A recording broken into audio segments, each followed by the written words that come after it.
विनोद इधर आ जाना थोड़ा सा। क्या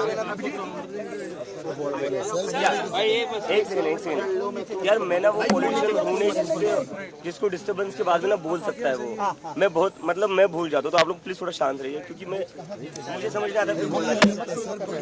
क्वेश्चन क्या है? आप लगातार तो जो लाठी चार्ज हुआ है उस पर मैं बोल चुका हूँ, इट वॉज वेरी ब्रूटल। और जिन पुलिस ऑफिसर्स ने ये करा है उनको लेकर हम कोर्ट में जाएंगे। और हमारे प्रोटेस्ट का आज 34th डे है। सोनम सर की हंगर स्ट्राइक जारी है। आज उनकी हंगर स्ट्राइक का 26th डे है।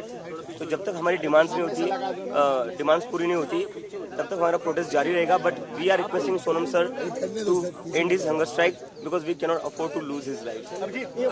दो दिनों से लगातार जंतर मंतर के बाहर कुछ सड़कों पे हंगामा हो रहा है, वारदात हो रहे हैं। आप भी लगातार अपील कर रहे हैं कि ऐसी चीजें ना करें। कौन से लोग हैं? ये बाहर से लोग भेजे जा रहे हैं जानबूझकर प्रोटेस्ट को खराब करने के लिए।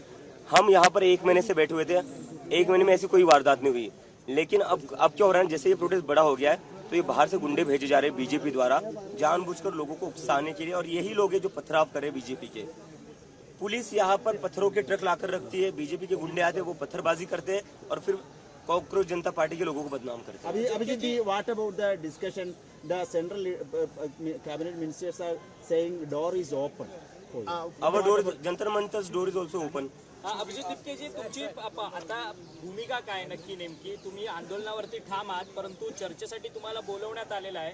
चर्चेसाठी तुम्ही जाणार की सरकार इकडे चर्चा? आम्ही मागच्या वेळेस सरकारकडे गेलो होतो चर्चेसाठी. पण सरकारने 5 तास बसून ठेवलं. 5 तासात ते फक्त 10 मिनिटं बोलले.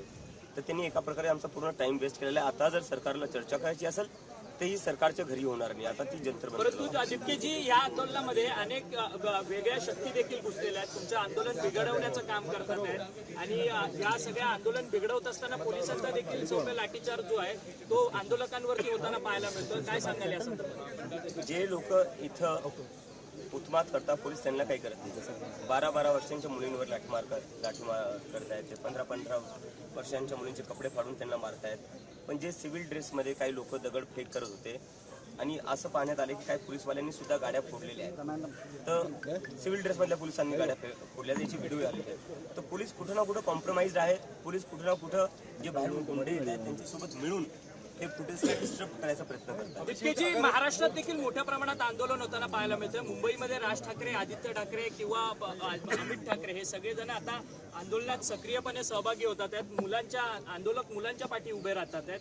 आज प्रकाश आंबेडकरांनी महाराष्ट्र बंदची हाक दिली आहे, तर परवा पुन्हा एकदा दोन्ही ठाकरे बंधू एकत्रितरित्या आंदोलन करतायत. कशा पद्धतीने या सगळ्या आंदोलनाला बघताय आणि तुमचा जाहीर पाठिंबा काय तुमचा मेसेज आहे? माझा मेसेज हाच आहे जो मी आधीच म्हणत होतो की आता वेळ आलेली आहे. आपल्या सगळ्यांना आपले जे पॉलिटिकल डिफरन्सेस आहे ते बाजूला ठेवावे लागतील. आपले जे काही आयडिओलॉजिकल डिफरन्सेस आहे ते बाजूला ठेवावे लागतील. कारण की आता जो विषय तो खूप मोठा विषय आहे, देशाच्या भविष्याचा विषय. जर आज आपण एकत्र येऊन आवाज नाही उठवली किंवा आंदोलन नाही केलं तर ह्या देशात वाचवण्यासारखं काही राहणार नाही. मुलांचं भविष्य वाचवण्यासारखं. मुख्यमंत्री देवेंद्र फडणवीस म्हणतात की मुलांच्या खांद्यावरती बंदूक ठेवून हा सगळा आंदोलनाचा प्रकार सुरू आहे आणि फेसलेस आंदोलन अशा पद्धतीची टीका करतात. मुख्यमंत्री फडणवीसांना माझी एकच विनंती आहे, तुमच्या घराच्या 500 मीटरवर आकांक्षा चतुर्वेदीने आत्महत्या केली. पहिले तिच्या घरी जा साहेब, तिच्या घरी जाऊन भेटा. तिचे आईवडील आजही म्हणतायत की आमच्याकडे सरकारचं कोणीच नाही आलेलं आहे. तर तुम्ही तुमचं काम आधी नीट करा, नंतर दुसऱ्यांना घ्या.